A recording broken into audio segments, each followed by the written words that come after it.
nos amours, nos peines, nos haines, nos querelles. Pas de vacances, pas de dimanche, overbooké.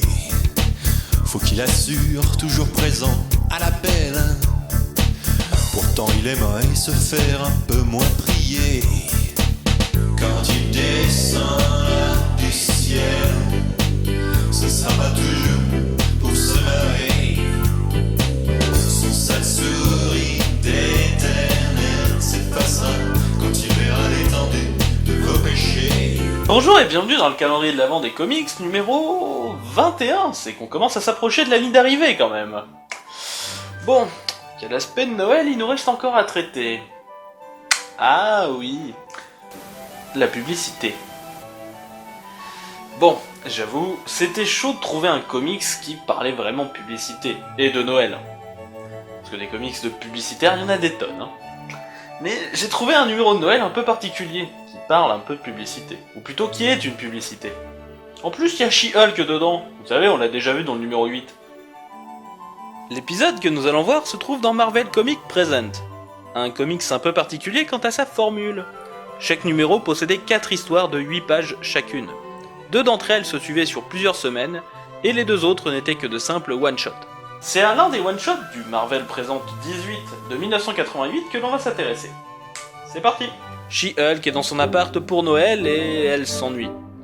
Il faut dire qu'après sa première série, ses apparences chez les Avengers et les 4 Fantastiques, son graphic novel, elle fait plus grand chose. Oui, j'en profite pour rappeler que She-Hulk est à l'époque la championne du monde toute catégorie en ce qui concerne le brisage de 4ème mur. Du coup, elle s'emmerde à mort, et pour tromper son ennui, appelle un de ses amis. La chose des 4 Fantastiques. Celui-ci lui dit qu'il ne peut pas trop l'aider, vu qu'il est en train de préparer Noël, mais qu'il est persuadé que Captain America doit être en train de faire un truc héroïque, sûrement. Ouais, je suppose que Thor aussi ne fête pas Noël. Conflit d'intérêts, je suppose. Alors là, détrompe-toi, She-Hulk, que j'ai déjà vu quelques comics de Noël avec Thor, et notamment un où Odin se déguise en Père Noël. Je le garde sous le coude, celui-là. She-Hulk est désolée de se plaindre assis à son ami. Elle explique que ce qu'il lui faudrait, c'est un bon combat. Quand le docteur Fatalis arrive en éclatant le mur de l'appart. Victor, t'étais censé revenir que dans 2 épisodes. Non, c'est pas bien d'essayer de piquer la place des autres. Mais je sais que tu t'en fiches, car tu es Fatalis. She-Hulk dit à Fatalis d'arrêter de casser l'appartement, car elle ne faisait que l'occuper pendant que des amis étaient partis en vacances. Mais Fatalis s'en fiche, car il ne veut que sa mort. She-Hulk lui répond qu'elle doit l'étaler en vitesse car il ne reste plus que 4 pages. Du coup, apparemment, elle a tué Fatalis. Oh, moi je me sens parfaitement bien. Nous, fans de Fatalis, nous avons une explication bien logique pour chaque ruse que Fatalis subit. Il s'agissait simplement d'un Doombot, un des robots faits à l'image de notre Seigneur. Un peu comme les Castafolt dans Le Visiteur du Futur.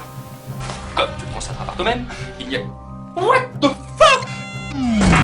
Oui, voilà, un peu comme ça. Mais pourquoi Fatalis a-t-il attaqué She-Hulk? On ne sait pas. Et pourquoi bouge-t-il encore? Car c'est Magneto qui le dirige. Magneto! Ah mais ça fait du bien, parce que les X-Men sont un peu les grands absents de ce calendrier, il faut l'avouer. Pourquoi? C'est chaud à expliquer les X-Men quand même des fois à des néophytes. Surtout en comics. Du coup, un combat de force et de résistance se lance, avec Magneto essayant d'attirer magnétiquement Fatalis, que She-Hulk retient fermement au sol, avant de le lâcher subitement sur Magneto, qui se le prend en pleine poire. Vous avez déjà joué avec un élastique? Là c'est un peu pareil.